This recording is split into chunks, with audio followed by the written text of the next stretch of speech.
Once again, thank you all for joining.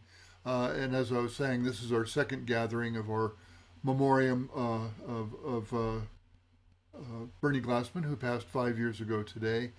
Today we'll be focusing on one of the many aspects of what Bernie brought us, and that is uh, his his stepping into the world of clowning. And today we have um, our friend Roshi Eve Myonin Marco, who will direct traffic, which is a allow recording. Hang on. Which is a task when you have clowns on the panel.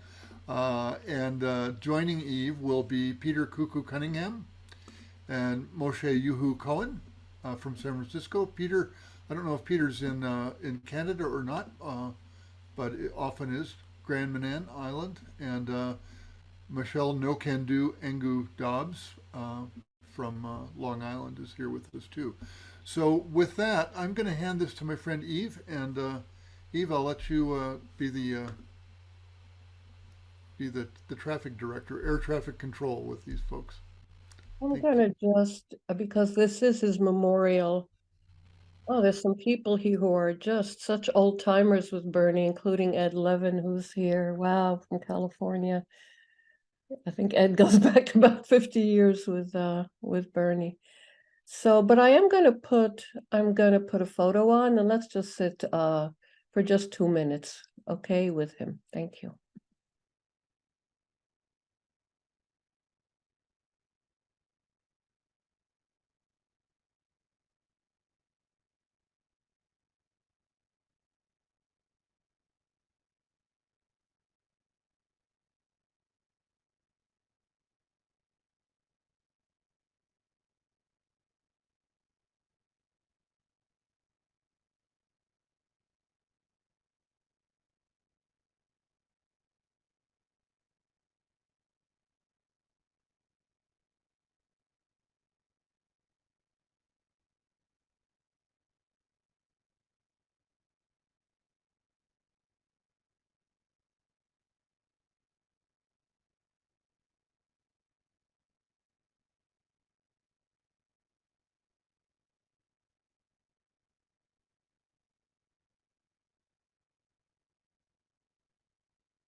Thank you, everyone.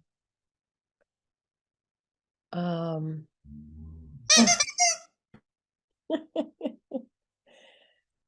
So I'm Eve Marco. I was Bernie's student for 35 years, uh, and his wife for about 20 years. And I wanted to start this. I kind of put a very somber photo up of him. It was just the first one that was available, and it was his photo from street retreats, where he had a very good time. But sometimes it made him pretty somber, and I'm grateful that was one of many wonderful photos that Peter Cunningham, who's here. I don't know how many of you know that Peter Cuckoo Cunningham is a fantastic photographer. Um, so let me just, however, start with this. Bernie called this the order of disorder. He did not call it the order of clowns, much to the dismay of the clowns around here. It's called the order of disorder. And the reason is that he realized in some way we all have to practice with disorder. Life is not orderly, as we all found out by now. And what do we do with disorder? And most of us, certainly me, we try to control disorder, get away from that, put a cap on it, put it in a box, try to return to a routine, try to, all that, which is many ways of controlling disorder. And he said, you don't have to do that. You can practice with disorder. You'll never control it. So you might as well invite it into the mandala of your practice and practice with it. And as he often said, whatever you exclude from the mandala of your practice is going to sabotage you and your work because it's there. Why are you ignoring it? Or why are you trying to fix it or minimize it? No, no, really work with it, practice with it. And even I'm often laughing when I think of the Grayston years when he founded this whole network of companies, profits, not-for-profits, of which there are also some gorgeous of Peter's photos, all working together in Yonkers. And disorder was all over the place all the time. But there were times when he really was a bit, really set back from the disorder. There were setbacks, there were disappointments. But most of the time, it was amazing to me how quiet he could be, really looking at a storm. Suddenly there's no money, or we lost a huge client, or people walked out. People walked out on him the minute he moved to Yonkers and started doing that kind of work and didn't just do retreats and study in Riverdale. But this was the way he practiced with it. And the other thing I'll say about those years is what always amazed me is how he never seemed to be in a rush. So I kind of, even in my life now, I'm rushing to do this, and then there's that, and then there's that, and then there's that. And I have such a strong memory of Bernie coming down the stairs from his office in the old Grayston Bakery. And one day he was going to another meeting and then another meeting, or going to the baking floor, or going to where I sat. I did orders, and he would look at the computer to see the total. But I once said to him, Sensei, how come you're never in a rush? And I don't even remember the answer. It's one of those things that stays with me. But I think that to really work with disorder, maybe we shouldn't be in a rush. We shouldn't be in a rush to meet our goals and the next goal and the next goal and the goal after that. It's like, that's what we often do. We just rush off because we know what we want to do and we want to get there. And Bernie sure knew what he wanted to do. And he was ready to work so hard for that. And those of us who were there, also worked very hard. But his life and the way he worked with it was almost as if he's saying, hey, don't rush to get all that done because you're going to miss something interesting. Look at this. Or look at the way you can create a funny thing with that word. And look at that. And look at that. Don't just, it's like being in some kind of a one-lane highway and you're just rushing forward to get to a destination. And in the meantime, there's all these off-ramps, that say interesting things like jokes or nature around. Or even things like, while you're working in the bakery, people with AIDS have no homes. Poor children have no childcare.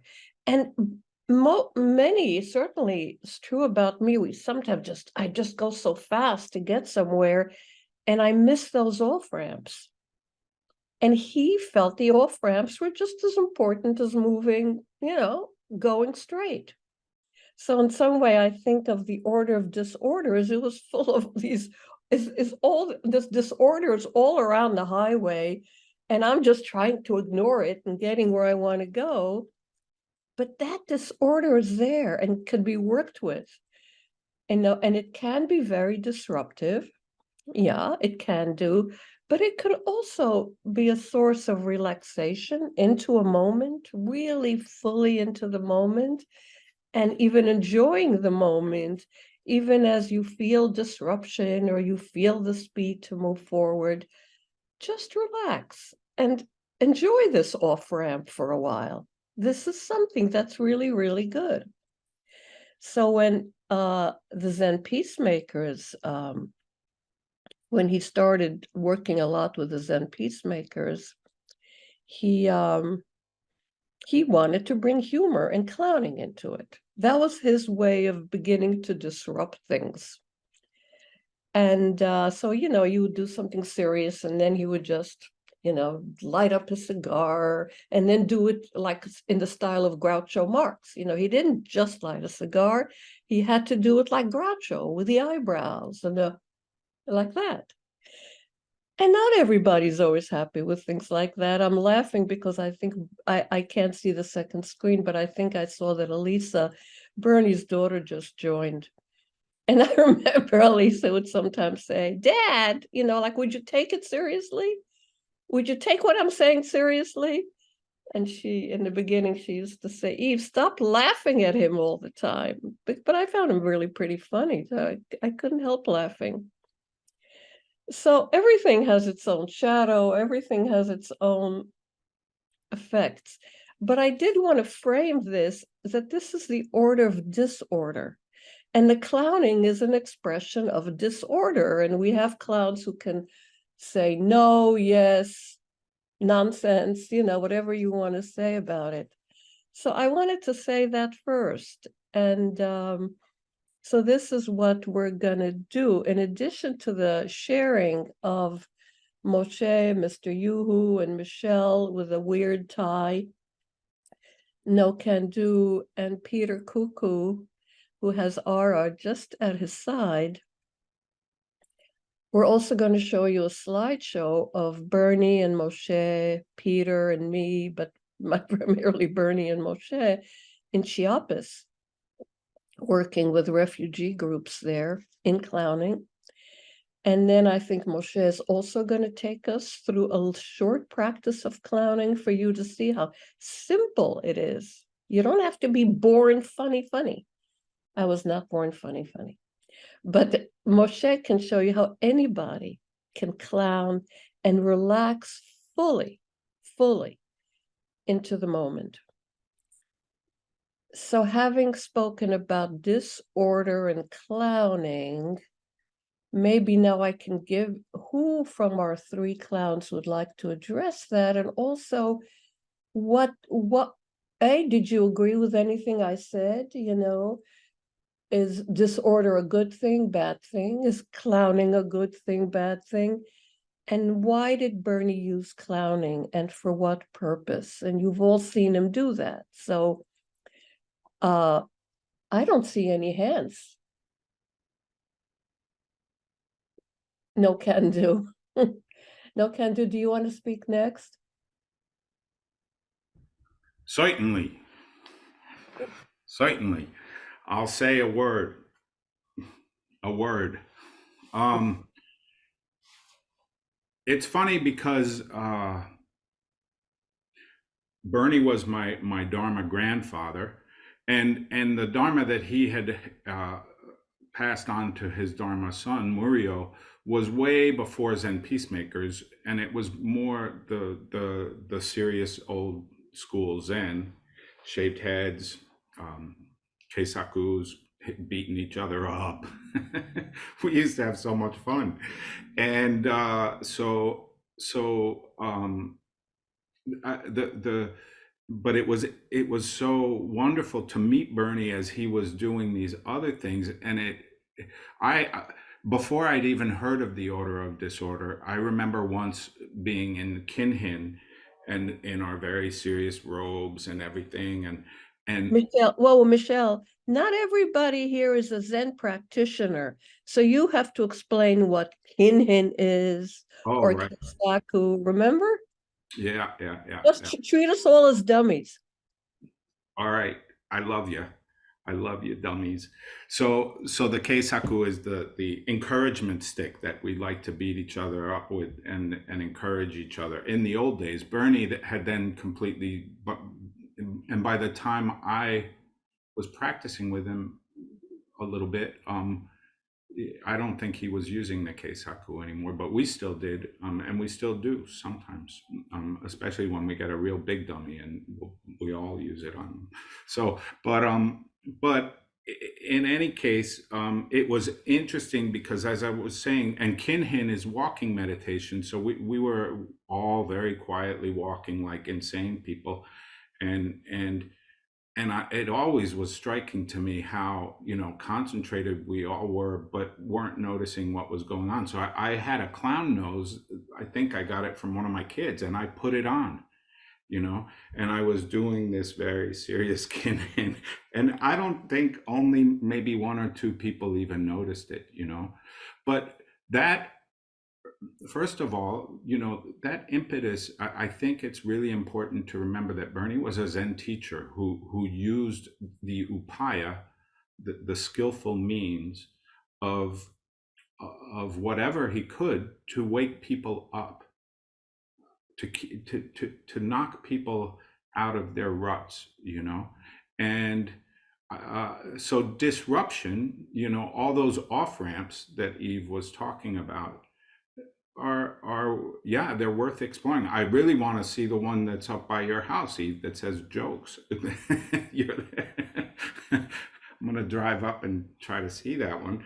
But our life happens in all of those places, and I think that what Bernie had seen was that Zen, like all of us doing kinhin walking meditation, had gotten like into this very kind of sometimes stuck place of taking ourselves very seriously, and certainly, even if you read the old Zen texts and everything, it wasn't about, there's a lot of laughter and humor in them, in the old koan stories and stuff, and disruption, knocking us out of our conditioning.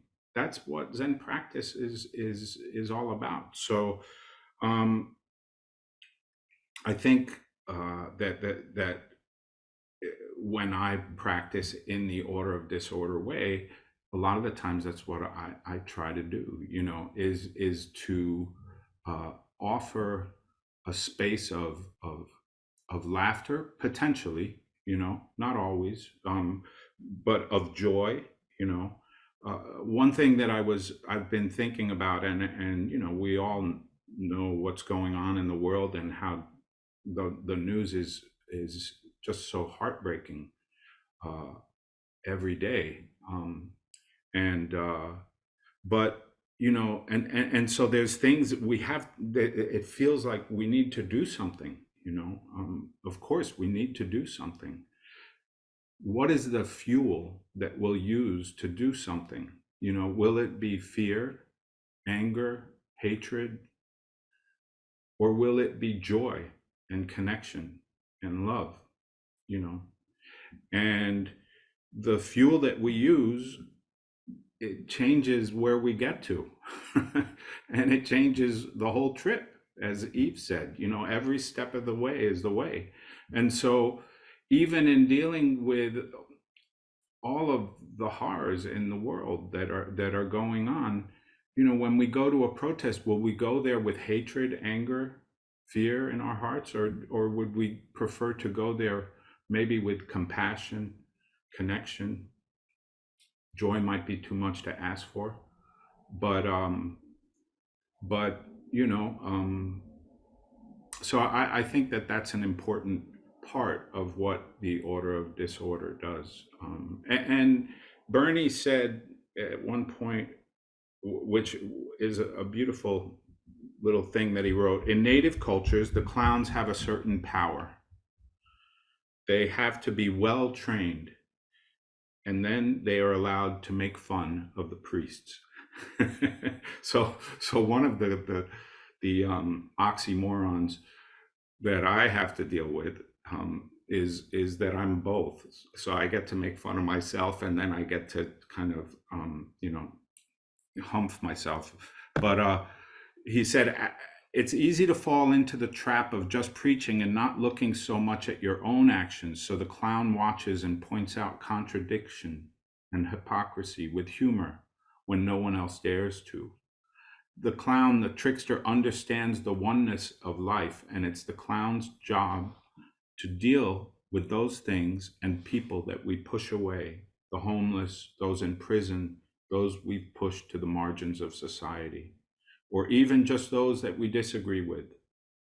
The clown wakes us up to the fact that they are a part of us, however narrowly we've defined our lives. So that's a good motto. Those are good marching orders, to remember that we're all connected, and we can either, fight together, or we can laugh together. I choose laughter. How about you, Yoo-hoo? How about you, hoo-hoo?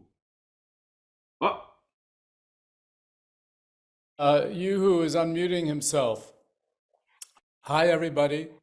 My computer is now changing into a different form.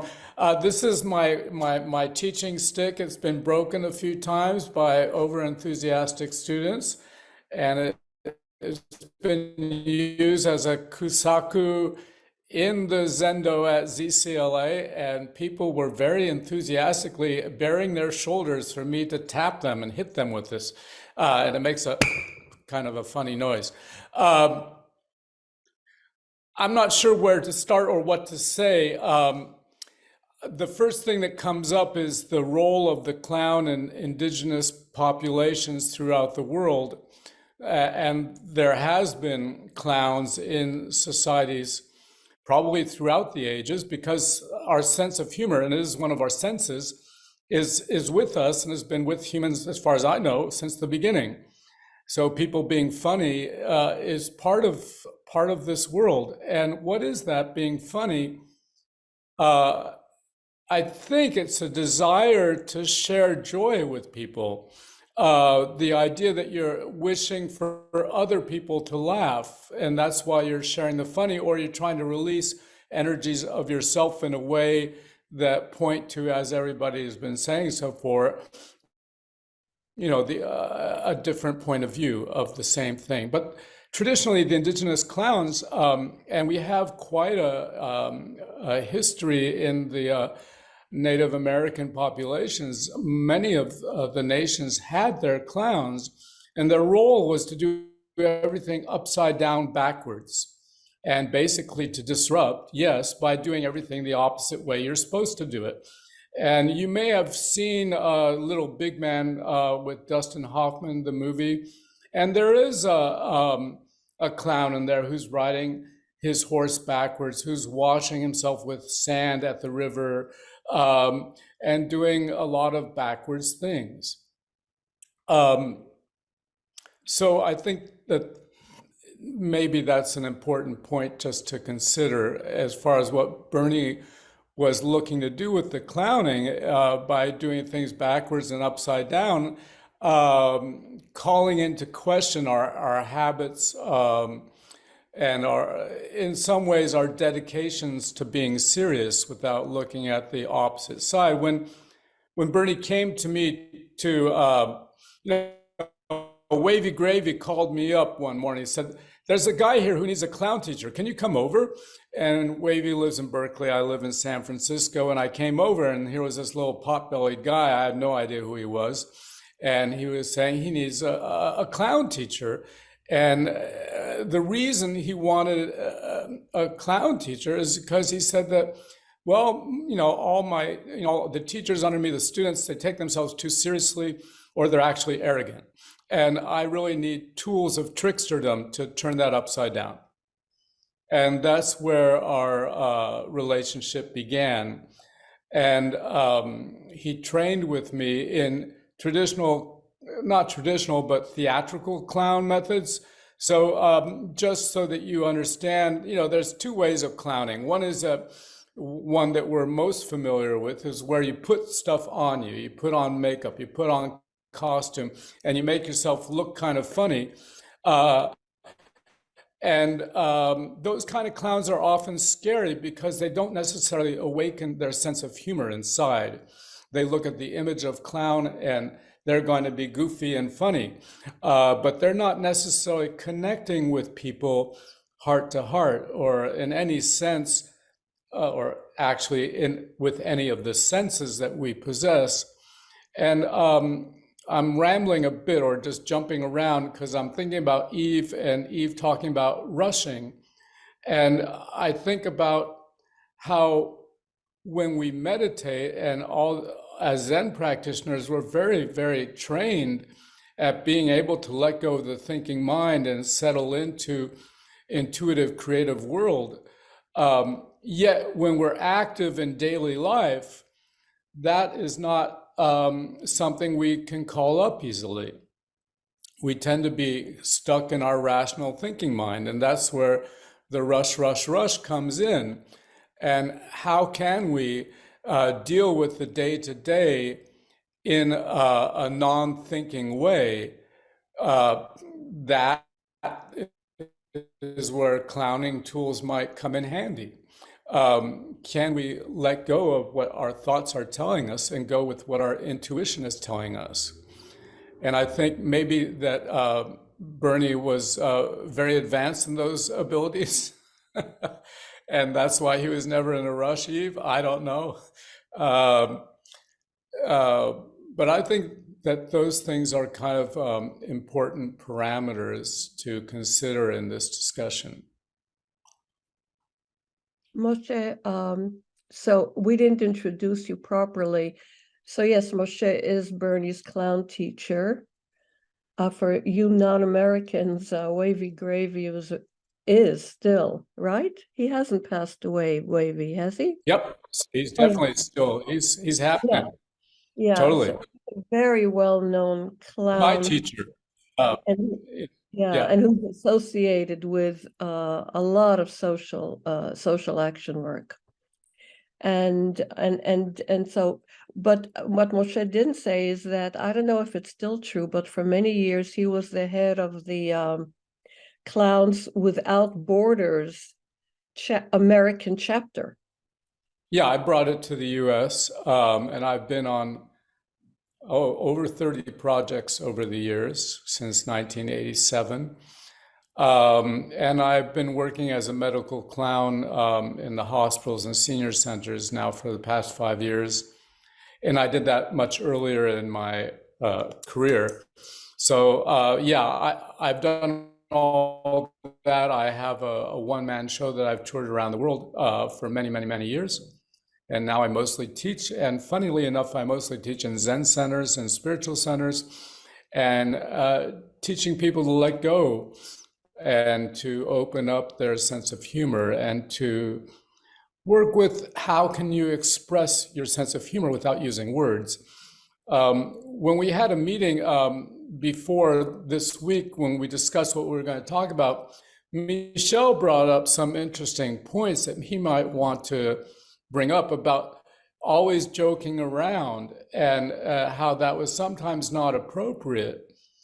And again, telling jokes and using words is going to bring people into their rational mind. And they're going to, you know, if that is wonderful, yet it is activating lots of rational mind thinking and taking, not bringing you to the heart of the matter. I don't know, Michel, if you want to speak to that at all. Or... Yeah, Michelle, why don't you do, I also meant to say that this whole presentation is open for Q&A. Maybe we ask you questions, you give us the answers, because this is backwards. But if anybody does have a question, you could use if you go into reactions, raise your electronic hand, and then whoever's speaking can relate to that. And Michelle, I think after that, and Moshe and Peter, just to give people a sense of joy that you've witnessed when you've done your work all around the world, Moshe, maybe then Peter could do that slideshow and also speak to our time in Chiapas together. Okay? Okay, Michelle, no can do, go. Okay, what am I doing? I heard something about a rational mind. Anybody that's got one, put your hands in the air. You have a rational mind, you who? Come on. Where do you keep it hidden? It's in here, someplace in there. In there. I knew I lent it out. I did think that actually that I thought that that was the perfect segue, but I was wrong. It turns out I was wrong. Eve pointed out that I was wrong. The segue into the Chiapas slideshow was talking about Clowns Without Borders, but um, so you know that's why I raised my hand. The thing about humor, sometimes about joking, not always being appropriate. Uh, You know, I work in a big cookie factory with about 400 people. And through COVID, I would wear a mask, but it had a clown smiling, big nose on it. And so I would wear that into work every day. And I clowned around at work before, but I suddenly became the clown, el payaso. And every day, if I didn't wear that mask, people would really let me have it, like you know. They, but through COVID and now I don't wear that mask, but I sometimes do slap on my nose, which I have somewhere here, but I don't know where. Between my glasses, holds my glasses up, but um you know, a lot of people were going through a lot of difficult things. And so, and always are going through difficult things. And so, one of the really important aspects of joking or clowning is to pay attention and to be watching what, and actually, I remember Moshe teaching this when we did a workshop together of creating a space, inviting people in, but then really watching and seeing what the because you're creating an energy together, and so paying attention and watching when you're joking gives you an opportunity. Sometimes you'll see someone who isn't laughing or smiling or engaging with you, and and if they never do, that just means that you need to go and hug them again. But but if usually they do, and suddenly something's changed, you know, you ask, are you okay? Is everything okay? Now they may not invite you in and tell you what's wrong, but oftentimes when I do that, I hear stories that are just heartbreaking and incredible, like life. People who are dealing with children who are going through a rough time, or whose parents have people whose parents passed away during COVID in a foreign country, and they couldn't go to see them because they don't have papers, or things, stories that would just break your heart. And it also, I mean, offers you an opportunity not only to connect and share in a meaningful way, but also to maybe help. Hey, have you thought of, or all the different ways that we might be able to. So clowning isn't just going around and making everybody laugh.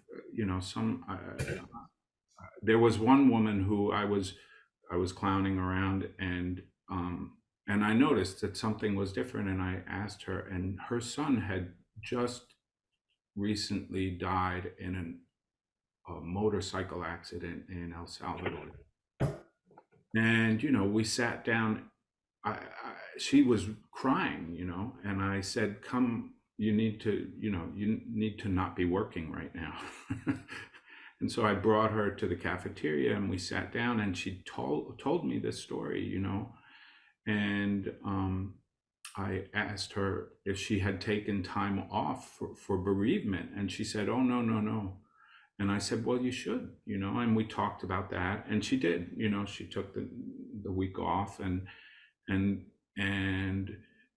every day now I still go to talk to her. I check how she's doing, if there's anything I can do for her. And she tells me, sometimes we sit and she tells me about her son and who he was. And so it's just a way of connecting with people, but the humor gives entry to that, but you have to pay attention and notice when it's landing or it isn't landing. I mean, if it's not landing, something else may be called for. That's the upaya, and then you quickly discard it.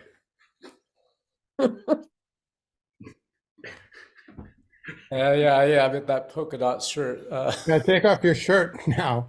No, that's okay. I think that, Michelle, one thing that you're talking to is because, like, I work with almost always with nonverbal humor without words, because then people interpret that in a very different manner than they would interpret a verbal comment or gesture, because they're interpreting it with their senses rather than with their brain. And so when you take the words out, the human to human connection of the senses just jumps in. So that connection is much more, I don't know if you want to say potent or meaningful, but it's very different than the connection you have when you're talking to each other. So this is a good segue, Peter. Yeah, well, yeah. And please feel free to add to that, and then maybe show that the slides of our Chiapas trip. And I'm just reminding everyone that if questions come up for you, or just answers, or any comments you want to make, also just raise your hand. Yeah, so cuckoo. So yeah, we'll go on a short trip to Chiapas, but I just wanted to say before I forget that, and speaking as the amateur in the group, it's possible to make mistakes with this clowning practice, and it can become the same kind of rut that I don't know, that meditation, too much serious meditation becomes. We can just joke around all the time and get in a style of joking, and sometimes somebody needs to clown the clown, which often takes the form of telling them to shut up. But I admire how my friend Nokandu has really developed a skill for changing gears, for being able to go to this style and to this style. And I think that's kind of the key. Bernie, sometimes he was doing this for what, 25 years, some amount of years, 20 years. He sometimes got stuck in a rut himself with the clowning, and it became his style, his opening act. Anyway, so Moshe, can you help me a little bit here, and let's put this in some context, because I think we went to Chiapas in about the year 2000, didn't we? And 2000, yeah, it was 1998, 99. I can't remember. 2000, yeah, something like that. So can you tell the folks where you had been in the previous, 5 years? You'd been all over the world. Yeah, well, at that point, I was Chiapas was a main focus of Clowns Without Borders U.S. Because it was closer than many other places, and I was going there twice a year, mostly, and sending other clown groups down there. There was a low intensity conflict caused by the conflict between the feudal landlords and the indigenous population that's known as the Zapatista uprising, revolution. And Bernie had asked me numerous times that he wanted to go on a Clowns Without Borders trip. And I was like, sorry, Bernie, but we only go with professionals. And Bernie was like, I'll keep training. I want to go. And he did. And I finally relented and said, okay, Bernie, you can come as the schlepper. He said, I'll do anything. I'll be the schlepper. I said, okay, you just as long as you blow bubbles, all right, before and after the show. But we actually integrated him into the show in several places. One place he was the disruptor for the Brian, who was the other clown, and myself, and he would disrupt the show. And it turned into an actual chase scene where we were chasing Bernie around, and we actually caught him. And I had a fishing stool that was broken, and I had taped up, so he would we would tell him to sit on the stool, and then he would sit, and the chair would break, and he'd fall on his butt. And just for context, people in Chiapas, in the highlands where we were going, there was no television, no movies, no theater. They had never seen a performance, most of them. And so the idea of men, older or adult men chasing each other was completely ridiculous, and they loved it. They thought it was completely hilarious, and they were laughing. And the idea of Bernie sitting on a chair, or Booby, he was Booby Satva was his clown name, of sitting on a chair and ending up on his butt, that was even funnier, kind of losing face in front of the general public. Yeah. That's a little context. How's that? Well, that was great. That was just great. I'm just showing some general atmospheric pictures of of San Cristobal, actually, which is the city we arrived in, and we met. Who was our name of our wonderful Alejandra Alvarez was the person who first invited me to come perform in refugee camps in Chiapas, and that was way back in '87 that I went there, before Clowns Without Borders existed. And she was responsible for bringing together these communities from Guatemala that had been, that were refugees, and she created 3 safe havens where the community could regather. So they reformed their community. Rather than the highlands of Guatemala, they were in the highlands of Chiapas. Okay, so here we are, our people. So I think this was on the street of San Cristobal before we went to the countryside. That's Rudy Galindo and Brian Welch. And Rudy was only there at the very, very beginning. And they had been doing shows for a week before we arrived. And this is actually in the town of San Cristobal. And this is, they're doing a routine with newspapers there. Oopsie. You doing coin magic, yes. And finally, we went to the countryside. And that had refugees who had been thrown off their land and had come together here, and they had very, very, very little. Yeah, this is probably the town of Ibeljo, which was next to the town of Acteal, where there was a massacre in '98, and quite a few communities had to disperse. And they were stuck in this land that was really not very productive at all. It was muddy, and they moved from, that was their second place they had been moved to.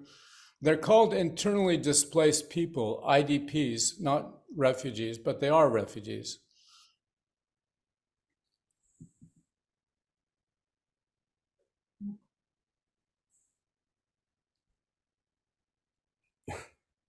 So we did a routine with passing juggling clubs between Brian and myself.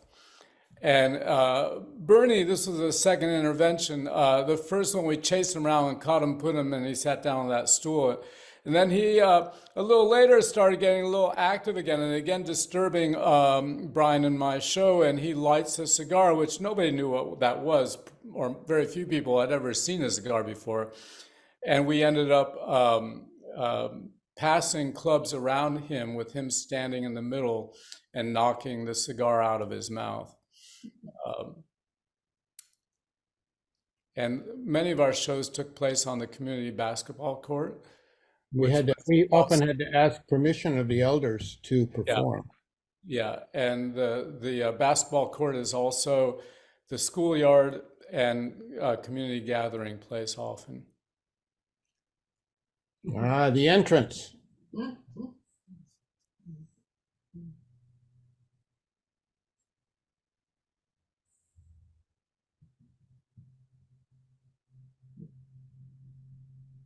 I was doing sleight of hand. The kids were fascinated by the sleight of hand, and we're trying to figure out where it was.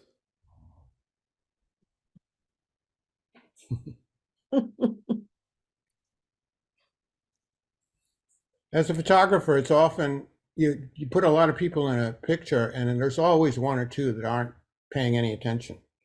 But these pictures, it's very unusual that everybody, when Moshe is doing something, all the people in the background are paying attention.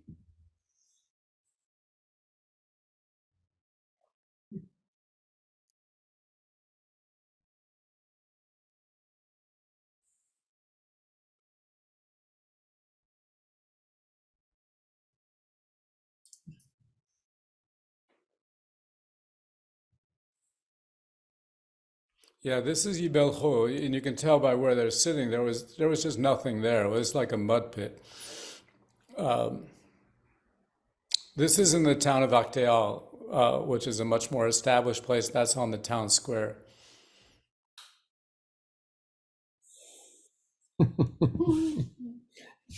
I'm getting the volunteer to imitate my moves as we present ourselves to the audience, or in this case, I think it's where we're saying goodbye.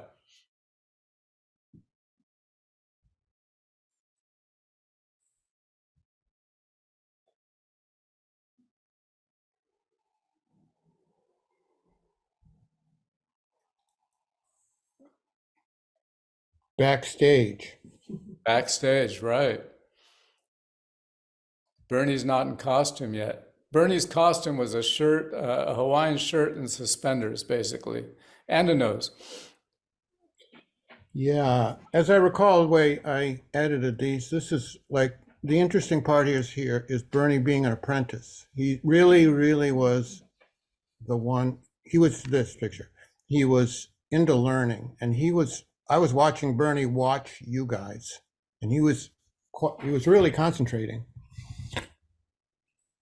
Yeah, he was in it. And yeah, I can tell a story about, but it's not related to Chiapas. I'll tell it afterwards. That this is what you were describing.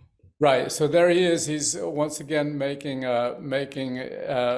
himself the focus of attention, and Brian and I are not too happy about that.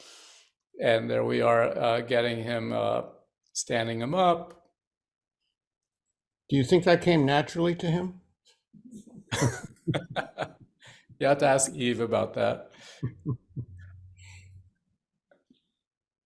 So there he is blowing bubbles. Yeah.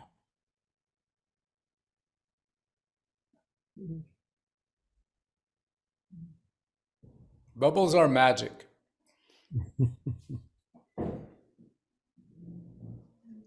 That's the picture I ended up putting in the book.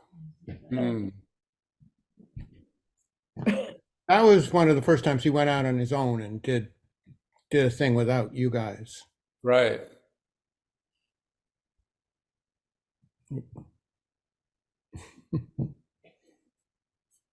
The kid in the lower left never noticed. He's trying to blow a bubble. Oh, Yeah. blow.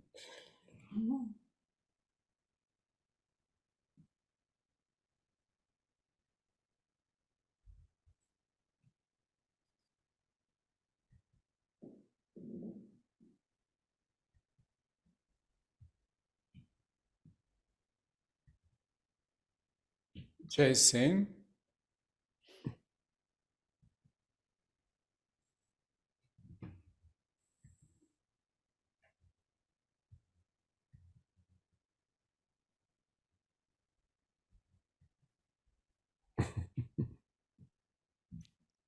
I have no idea what I was doing there. Looks like a small wine glass. I forget what that is. Oh, I don't know.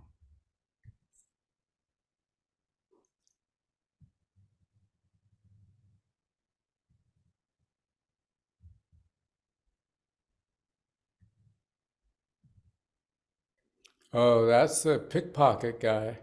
Yeah, we got that. Yeah, yeah. What was that routine? Oh, he was going for your pockets? Well, I was doing a sponge ball routine with those red sponge balls, and he was actually my volunteer, but he was reaching into my pocket without me noticing and stealing one of the sponge balls. And that's afterwards. I think that's afterwards. I'm not sure. Yeah. He was disrupting the disruptor. Yeah. He was very funny.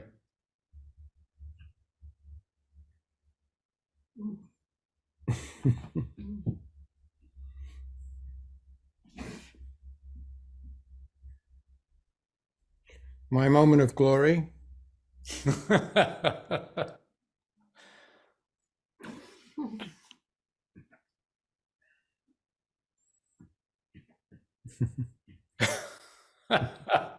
And we're getting to the end here. We're starting to leave town. That's our Uber. Not.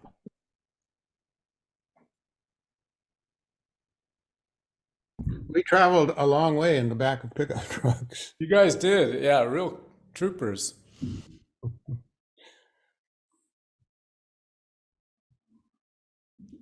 I think that's it. That's Cool. it. That's wonderful. Yeah. Yeah, thank you. Thanks a lot, Peter. Pleasure. Yeah, that was a great trip. It was. I wanted to bring somebody else into the conversation and maybe talk about maybe like how other people who ran into Bernie, students or whatever, what they witnessed in terms of his clowning practice and how it affected them. So Heinz-Jürgen Metzger wrote me a note that he's here, but this camera doesn't show me. My camera is practicing disorder. Ah, Hey, So Heinz, I know you're in Germany, I believe. Can you speak up even if we can't see you?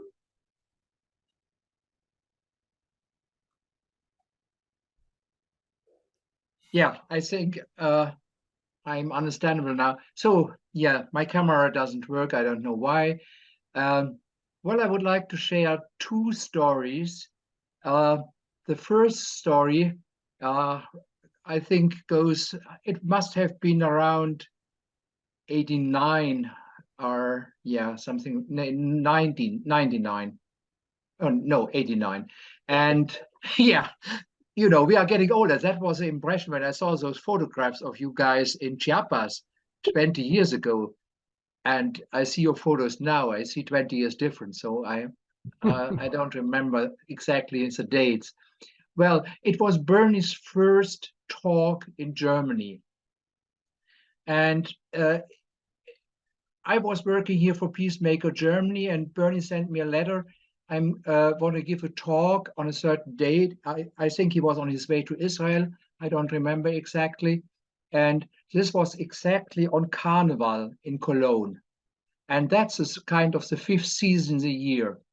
Nobody would go to a talk of a Zen master during Carnival, except those people who are not, who are so concentrated on practicing that they don't see anything else.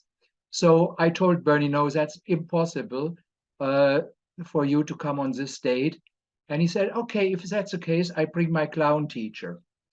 And he came up with Moshe, and we opened the evening in Cologne, and there were about 40 people, and Bernie talked about the three tenets and about the importance of plunges.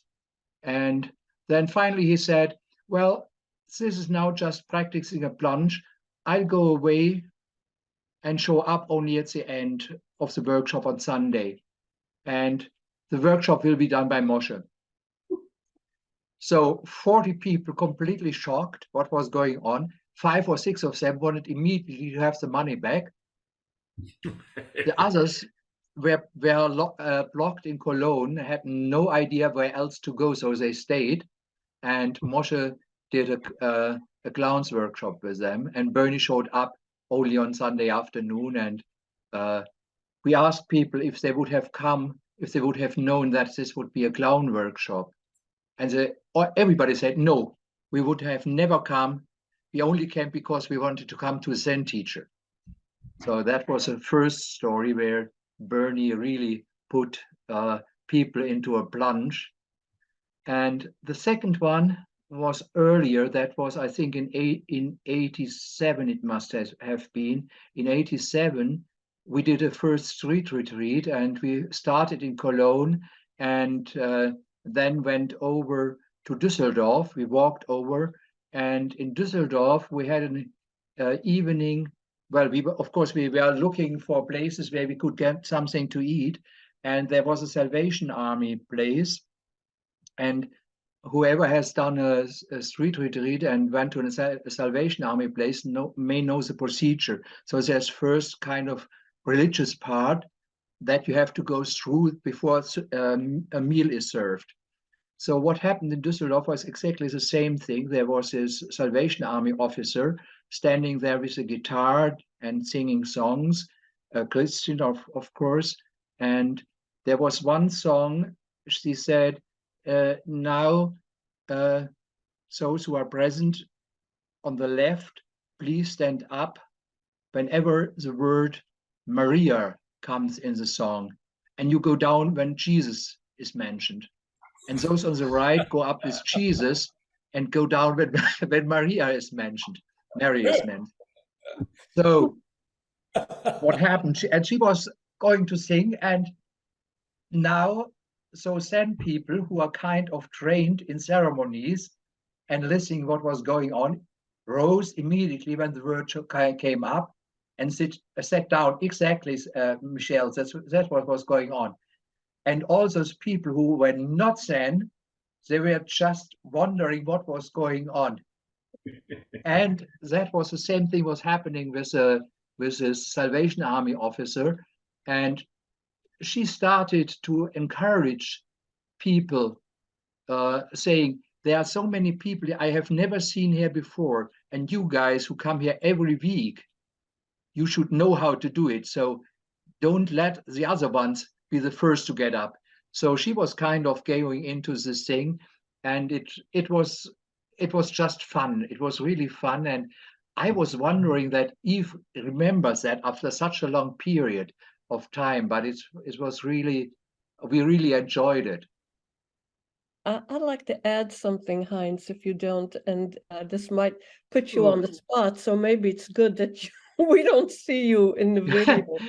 But yeah, it's as he described, we were in the Salvation Army, and the Zen people got up and sat down, and got up and sat down, and everybody else is like this. And then there was food. And then we convened in a circle, just our group, as we always did on street retreats. And Heinz, who I knew already by then for several years, and he sometimes gives the impression of being this very straight German person. And when it was his turn to speak, Heinz, you started laughing and laughing. Yeah. Laughing, you remember that, and you couldn't stop laughing. It was one of the biggest, heartiest, all-encompassing laughs that I have ever heard in my life.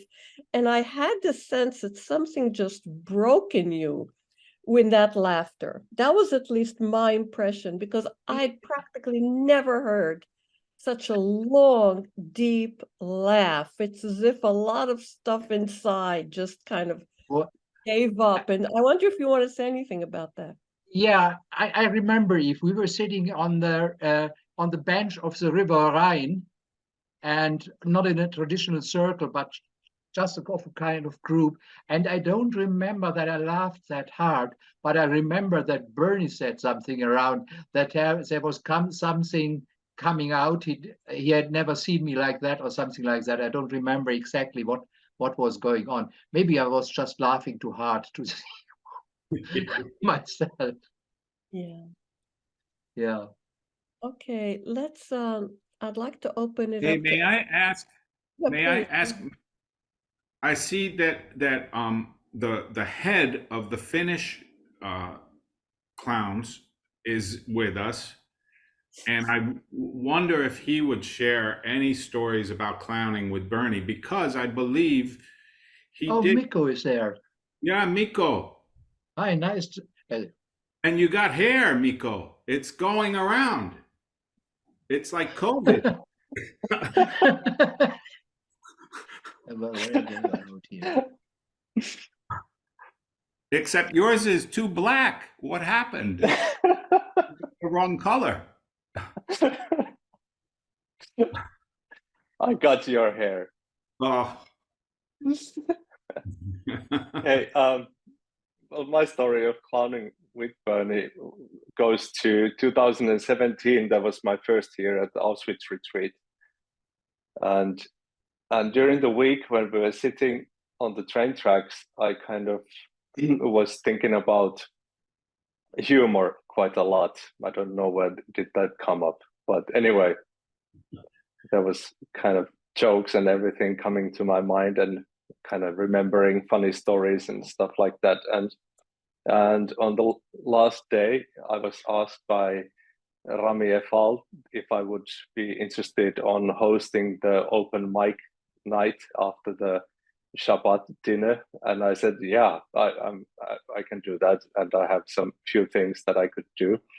And I had my red nose with me, and it was kind of improvised clown show that I did, lots of jokes and tricks and stuff like that. And Bernie had been kind of silent during the week, but he also got up and came to the stage and so on. But after that, I've been doing the clown number every year at Auschwitz. But last week I wasn't there because I was on the Auschwitz retreat that was held on May and June, and so I was there.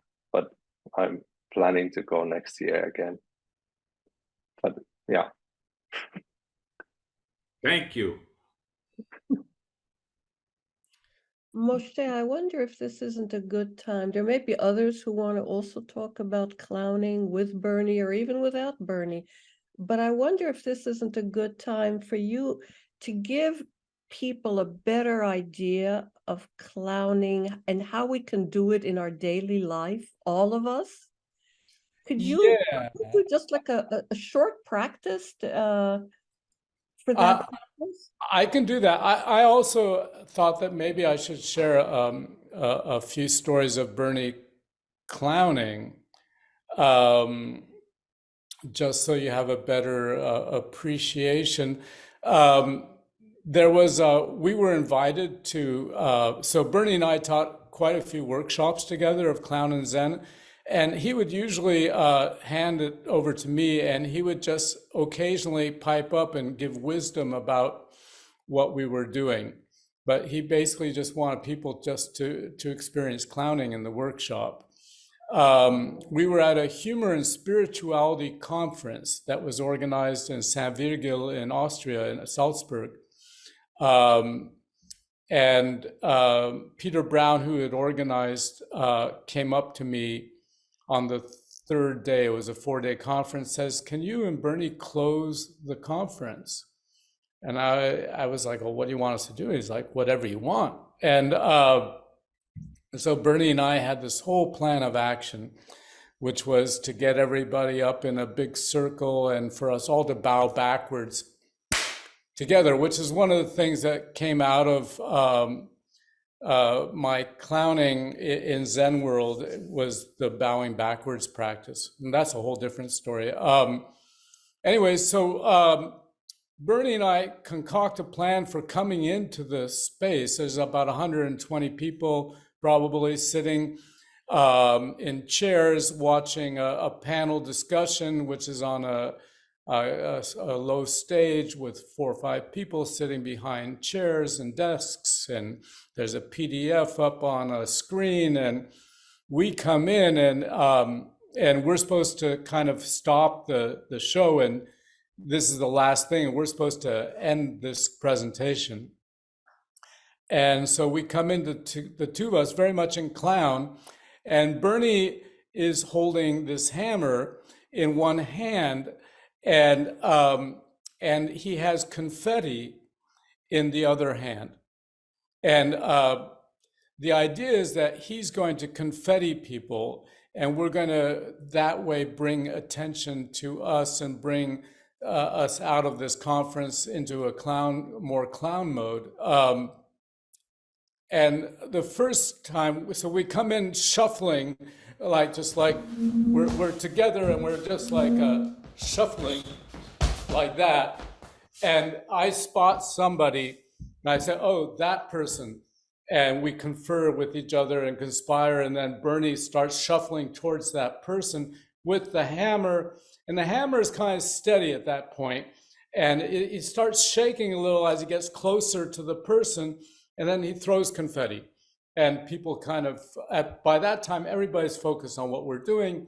And we start moving again, looking for a second target. We've planned to do 3. And the second one, I choose a plant instead of a person in the far corner of the room, and we shuffle over there. And then Bernie starts approaching the plant. And as he's doing that, he's starting to hit his head a little bit as he goes and does that confetti thing. And people are finding it very funny. And then we choose a third, we come back together, we choose a third target. And this time he's going over, and the whole time he's like playing with the hammer, and he just evolved this little improvised number. And as Cuckoo was saying earlier, Bernie really did study the clowning, and he kept on developing his capacity for clowning. And I felt like that moment there, he really had taken a clown number and made it his own, because he heard that the audience was finding him hitting himself funny, so he started playing with that more. And the funny thing was that we got everybody. We then, after that, we were in front of the audience, and we're going, okay, we want everybody to stand up. And we're kind of whispering to each other. We don't know how to do this, because we want everybody to stand up and get in a big circle. And I said, Bernie, we want everybody to stand up. He said, yeah, I know. I'm going to say, oh, Bernie, what should we do? I don't know. Well, what do you think? And then Bernie all of a sudden just yells really loud, stand up! And the whole place just jumps up. It was hilarious. I mean, they all jump up and they all started laughing. It was a beautiful moment, and it reminded me of the last moment that we clowned together, which was at ZCLA. I think it was the 50th anniversary, and Bernie had had a stroke. He was in a wheelchair. He wasn't very strong, and I was supposed to do a Yoo-hoo bit on stage. It was a big to-do. There were a lot of people there, a lot of Japanese visitors, and the whole Zen tribe was there. And Bernie and I conspired to, I was going to do juggle 3 boxes, which looked like this. I was doing a number like this with 3 boxes, a juggling number with a harmonica. And we had this planned. And when I finished the number and the applause dies down, Bernie yells out super loud, "Is that all you got, man?" Because the idea was I was going to go up to 7 boxes and do a balance on my nose with the 7 boxes. And the place just broke out in laughter. They were shocked that Bernie all of a sudden out of nowhere just had this big loud voice and was yelling at me. And often laughter is caused by surprise and by breaking expectations. And I think that everybody just assumed that Bernie was, had a stroke, he's not doing so well, and he's feeble and weak in a wheelchair, and boom, he just like gives, it was beautiful. As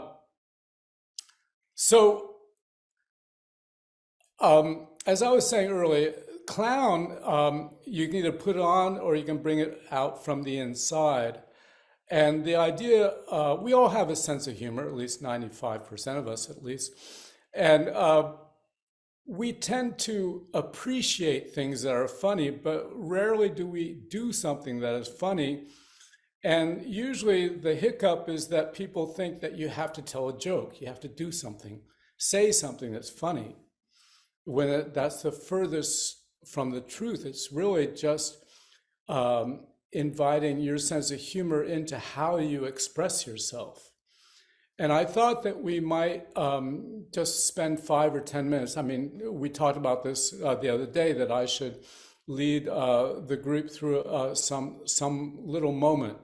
So I'd like to try to do that. What I have in mind, the exercise I have in mind requires a piece of paper. So I'm assuming that most of you in your house, wherever you are, can find a piece of paper. And I'll give you, 30 seconds or whatever to find a piece of paper. And we're going to do 2 exercises. And one is just going to be to open up your sense of humor and see what you can bring out spontaneously. And the second will be an activity. I'm going to stand up, and I'm just going to move my camera up higher so that it follows me. And over there is my kitchen, and over there is my living room, and this is my studio space. And since the pandemic, this has become occasionally my teaching space for Zoom. I don't do that very much now. So I'm going to need you all to stand up if you can.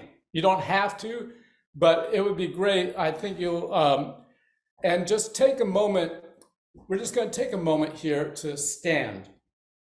And Kuku, you don't need the piece of paper in your mouth right now, although it looked kind of funny. But yeah, okay, if you want to have it there, that's fine. So just stand for a moment and just take an awareness of how you're standing. Are your shoulders tense? Are your shoulders relaxed? Where is your breath going? Is your breath going into your center? Is it going into your chest? And maybe we can all just for a moment do this. Let's, on the inhale, bring your shoulders up and squeeze them up really high, really high, really high, really high. And on the out breath, you're just going to bounce your shoulders, and you can bend your knees. So just a moment to listen up. So squeezing up, squeezing up, squeezing up, inhaling, inhaling, and then ha, ha, ha, ha, ha, ha. And we'll do that one more time. Up, up, up, up.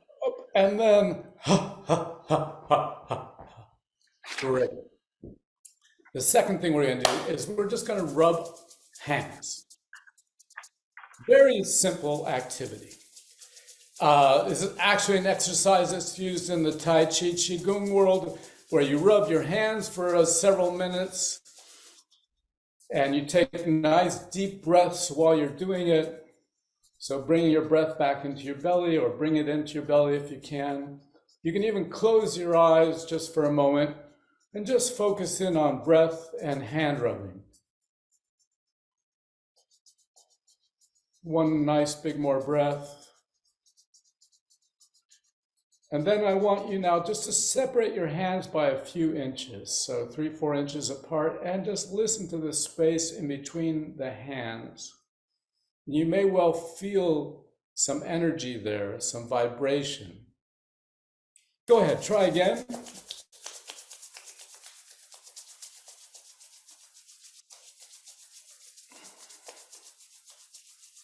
And again, just listening to that space in between. If you're feeling that space in between, see what happens if you separate your hands further apart. Do you still feel that energy? What happens now if you just play? So inviting your sense of play, find some way to play with this energy. A lot of this idea of humor is that your sense of playfulness is alive and present, which as adults we're not always encouraged to have. And then the next step is, without even knowing, look for a funny way, something you find funny, a way to rub your hands in a way that you find funny. Anything goes. And you can change the method as many times as you like. And I encourage you to bring your voice into it. So open up and activate your voice. And feel free to be ridiculous. That is the whole point.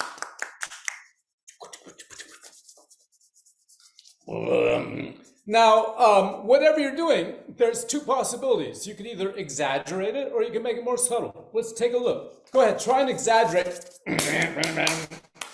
And just play with it a little bigger.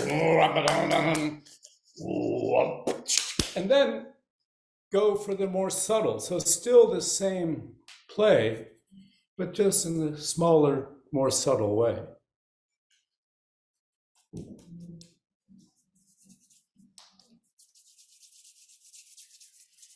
All right. So theoretically, you've awakened your sense of humor and you've put it into action. And now you have a piece of paper. Now, there's two exercises that we can do here. And the first thing that you have to do, though, is that the piece of paper that you have to imagine that this is an official letter coming to you from some agency. And the letter is telling you some news that you really don't want to hear, like your taxes have been raised, or you've been refused something you've been asking for. So it's something that just you're not too happy about. And I want you now to look at the possibility of imagining reading the letter and then expressing your dissatisfaction. In some way. Go ahead, in some form. It could be vocal, verbal. Try to make something. Yes, okay, there you go. Good one, Jeff. I love it. I can't see everybody. I'm seeing myself. I actually should be changing my view here in the Zoom world. There we go. Oh my goodness. Okay, great. Now, there are two practices for today. One we're going to try, and the other, if you have a second piece of paper, we might try it. But the first one is very straightforward. This letter, you don't like it at all. And you are so not liking it that you're going to tear it up. Now, the point, wait, before you start tearing it up, the point is to fully enjoy your displeasure and to put that into how you tear the paper. So to fully enjoy destroying this official document.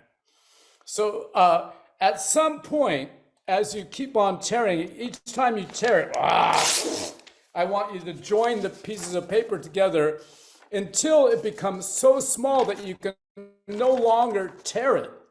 At which point, see if you can enjoy being frustrated about not being able to tear it. If you enjoy it, your sense of humor is alive. Go ahead, take the piece of paper and look at it. Take a moment before you tear it. Find satisfaction. Bring your voice into it if you want. And any way you want to do it is perfectly fine.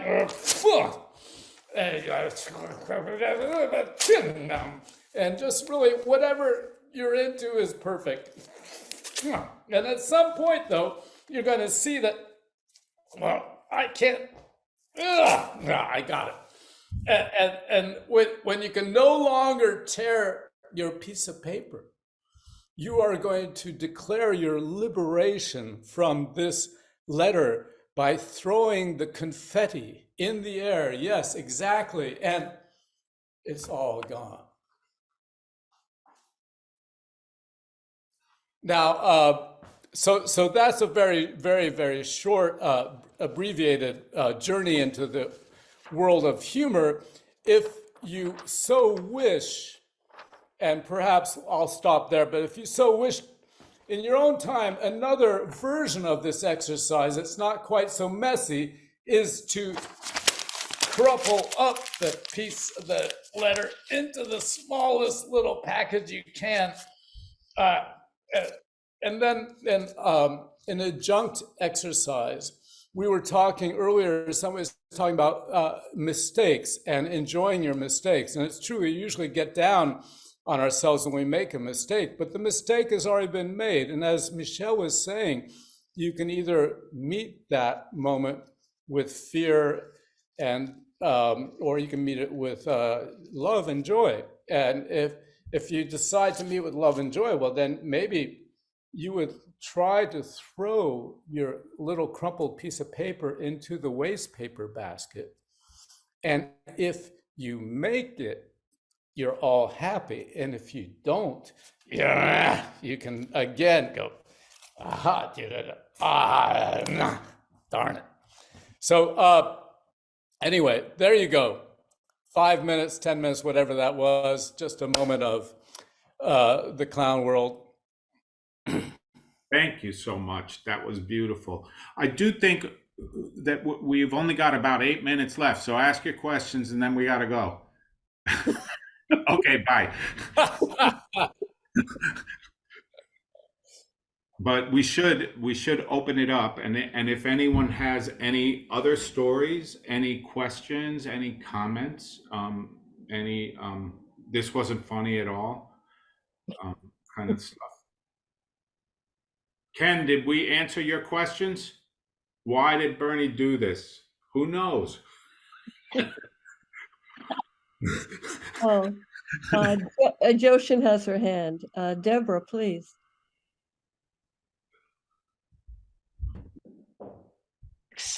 Oh my God, that was so much fun. Just so much fun. So much fun. Hi, everybody. That was just wonderful. I'm embarrassed to say I don't know whether or not we have any clowning opportunities and learnings to do with Zen peacemakers these days. Is there a course to take or workshops? It would be so, oh God, what bomb that was just for 10 minutes. Mm. I'm so grateful. I'll come to your neighborhood, do a workshop. Okay, come to our Zen Center. We could certainly use a little lightening up. That would be awesome. Are there any possibilities at all of doing anything online, Moshe or Peter, Michelle? Does that work online to do this? It works to a certain degree. As it does involve the senses, really, it's so much better to do it live. During the pandemic, I was doing online stuff because something is definitely better than nothing. Yeah. That's not a Zen thing. In Zen, we say nothing is better than something, Moshe. Oh, well, I didn't know. I'm not officially a Zen thing. You are a Zen thing. You are too a Zen thing. Come on now. Oh, that's right. I'm a Closhi in You're the order of disorder. Yeah. So we Moshe and I and Peter, we've all done workshops at different, with different groups, sometimes together, which is really fun. And so honestly, if you are interested and you actually think that you have it's more than just you, but that other people. We can do personal workshops, but they get very expensive. Yeah. But yeah, you can get in touch with us. We'll bring our show on the road. I'd like to say this, that back in, around 2000, there's a whole group of us that went to Israel, actually. We were right on the border of Israel and the West Bank in Tantur to strategize. And there were people from many different countries. We'd gotten a grant for that. So we had a professional facilitator come and meet us ahead of time. We lived in California at the time. He sits down and he says, okay, guys, so you tell me what's the goal of this meeting? And Bernie and I just sit there, and then I say, my purpose for this meeting is that the order of disorder should not take over the Zen peacemaker order. And Bernie said, sorry, it has already. And that facilitator looked at us like we were crazy. Yeah. He didn't know the family stuff. Yeah, right, right. Like, So this has been very strong. So let me ask you, if we don't have any more questions or anything like that, how do you guys want to end this session? Can I please say thanks for sharing your joy? It was a grateful thing to do. Hi, Barbara. It's good to see you. Good to see you, Barbara. Really. Yeah. Yeah. Yes. How should we end this? Uh, um, listen, I think Mr. Achu, you can just hit leave meeting and then it'll it's pretty easy. I can just exit myself, and you guys wouldn't even know. We would You'd be stuck here all day. oh my God, you can do that? And where's Moshe? Why don't you tell this when Jeff said what he did? Tell the story of when you appeared, you did your show in front of a refugee group and the glasses. Ah, yes. Well, It's very similar. yes, I can make you all. I'm a great magician. I do sleight of hand sometimes. Achoo! But I can make you all disappear at the same time. And I think some of you might be able to do this trick too. It's pretty straightforward. You just have to count up to 3. 1, 2. Sometimes it helps to put on the nose. 1, 2, 3. I don't know. Where did they go? Of course, the funny thing about that joke is that sometimes it really didn't hit because nobody wore glasses. They really didn't necessarily know what glasses were about. Most of them did, but not all.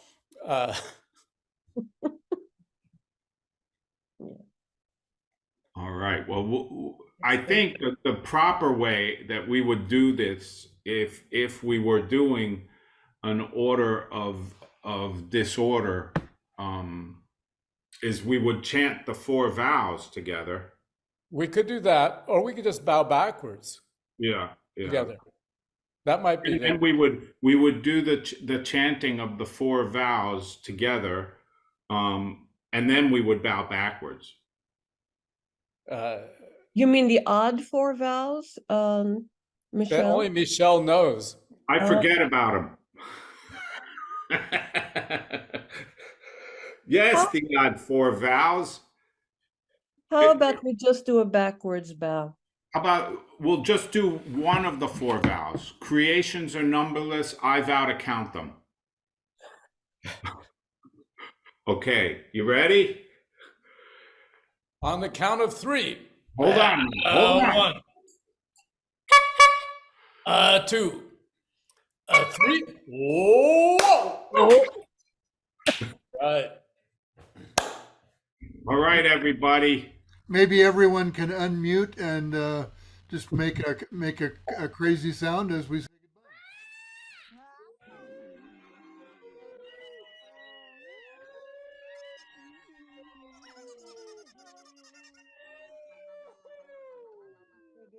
goodbye. Thank you all. Bye bye. Bye, everybody. Bye, everybody. Hi, thank you.